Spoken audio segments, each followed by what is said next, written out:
আসসালামু আলাইকুম রহমতুল্লাহ।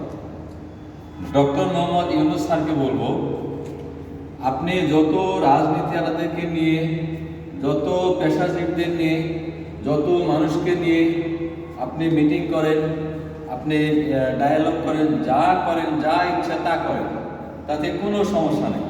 কিন্তু আমার তাল গাছটা চাই। তাল গাছটা কি?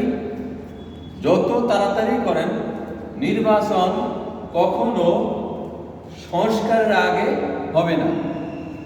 যথাযথ পরিষ্কার সম্পূর্ণ সংস্কার শেষ করার পরে তারপর নির্বাচন দেবেন। যত রকমের কথা আসুক, যত রকমের জুলুম আসুক, আপনি কোনো কিছু কান দেবেন না।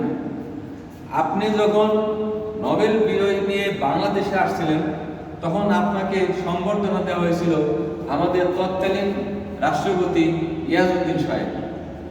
ওই সময় আপনি বলছিলেন, ইয়াজউদ্দিন সাহেব যখন রাষ্ট্রপতি থেকে প্রধান উপদেষ্টা পদে অধিষ্ঠিত হয়, তখন আপনি বলছিলেন আপনি সবার কথা শুনবেন, মনোযোগ দিয়ে শুনবেন, পক্ষান্তরে কারো কথা শুনবেন না।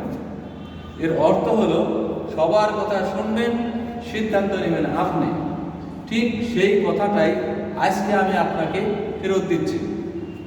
আপনি বিএনপির সাথে করেন, আওয়ামী লীগের সাথে করেন, জামাতের সাথে করেন, এর সাথে করেন, ওর সাথে করেন, যার সাথে করেন, কিন্তু সংস্কারের আগে কোনো রকমের নির্বাচন হবে না।